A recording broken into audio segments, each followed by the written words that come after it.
भी आदरणीय राजनिवास तिवारी जी यहाँ इस कार्यक्रम में, हमारे बड़े भाई अश्वनी तिवारी जी, अश्वनी भैया, महादेव यादव जी, सोहनलाल शुक्ला जी, बहुत सारे हमारे बुजुर्ग और हमसे सभी वरिष्ठ गण यहाँ पर बैठे हुए हैं। रमेश कोल जी बलुआ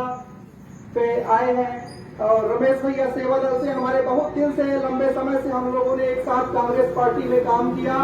रामकृष्ण तिवारी जी यहाँ पर गोविंदगढ़ से आए हुए हैं, हमारे युवा कांग्रेस के पुराने लंबे साथी हैं। कांग्रेस पार्टी में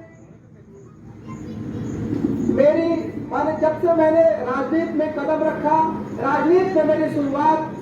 सबसे पहले तो हम लोग जब बहुत छोटे थे, हमारे पिताजी आदरणीय राजेंद्र मिश्रा जी के समकक्ष साथ में मिलकर हमेशा कंधे से कंधा मिलाकर लड़ाई लड़ते थे।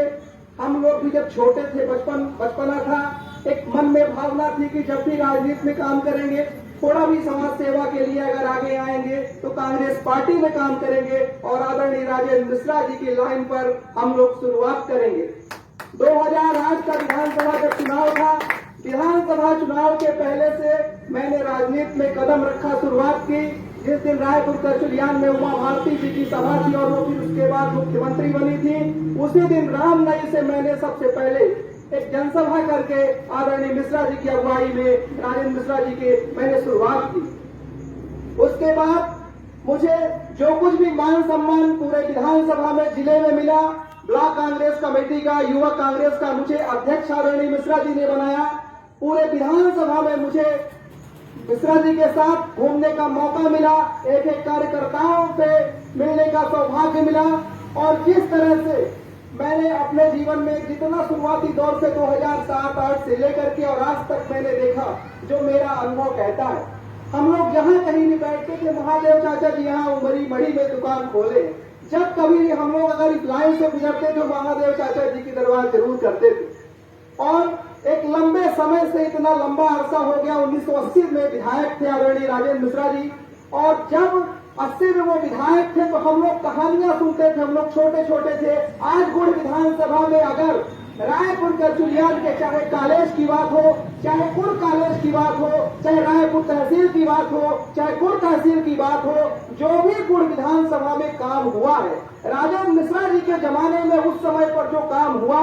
उसके बाद बहुत सारे चेहरे बदले, राजनीति में यहाँ की जनता ने विधायक चुना, एक भरोसा जताया, बहुत सारे विधायक बने, लेकिन वो आत्मीयता, वो भाव मुझे दिखाई नहीं दिया जनता की सेवा करने का। आदरणीय राजेंद्र मिश्रा जी ने जहां कहीं भी अन्याय हुआ है, जब भी उनको पता चला है, हमेशा उन्होंने संघर्ष किया है। और अनवरत इतने वर्षों से अगर आज तक आप सबके बीच में बने हैं, ये सब आप सबका समर्थन और मनोबल है, जिसके कारण आज भी राजेंद्र मिश्रा जी आप सबके लिए लड़ाई लड़ने के लिए तैयार है। मैं नहीं जानता कि कांग्रेस पार्टी किसे टिकट देगी, चुनाव कौन लड़ेगा, मैं इस बात पर भी चर्चा नहीं करना चाहता, लेकिन एक बात कहना चाहता हूं कि आप सब लोग अगर आज यहाँ पर आए हैं तो निश्चित रूप से एक संकल्प लेने की जरूरत है। और आप सब अपने लोकल स्तर पर जो यहाँ की समस्याएं हैं, यहाँ के मुद्दे हैं, वो सब एक रजिस्टर में वो करने की जरूरत है। उसके बाद एक भूमिका हम लोग बनाए आदरणीय राजेंद्र मिश्रा जी की अगुवाई में, चाहे जनपद मुख्यालय हो, चाहे तहसील स्तर पर हो, अगर कोई भी यहाँ की जनता परेशान है तो उसकी लड़ाई हम लोग लड़ेंगे, आदरणीय मिश्रा जी की अगुवाई में लड़ाई लड़ेंगे और इसका जवाब पक्का से देंगे। मैं बहुत दिनों से देख रहा हूं कि रायपुर करचुलियान में यहाँ के जो कर्मचारी हैं, लंबे समय से हमारे पार्टी के विधायक नहीं बने, हमारे बीच में कोई प्रतिनिधि ऐसे नहीं आए, और कुछ वर्षों से जिस तरह से भारतीय जनता पार्टी के लगातार यहाँ पर विधायक बने हैं, जनपद मुख्यालय केवल लूट का अड्डा बन के रह गया है। एक भी हरिजन आदिवासी यहाँ पर जो बैठे हैं और बहुत सारे लोग जो नहीं आए हैं, उनसे भी अगर हम चर्चा करेंगे तो एक छोटा सा भवन श्रम निर्माण का जब कार्ड बनवाने जाते हैं तो उसके लिए 500 पीसीओ पे लेकर के 3-3 हजार रुपए, 4-4 हजार रुपए पैसे लिए जाते हैं। बिना पैसे का एक भी काम न जनपद में होता है, न तहसील में होता है। अगर बीपीएल में नाम कोई जुड़ा है तो वो नाम तभी जुड़ा है जब विधायक जी का इशारा हुआ है, या कि उनके जो चमचे और उनके कार्यकर्ता इशारा करते हैं।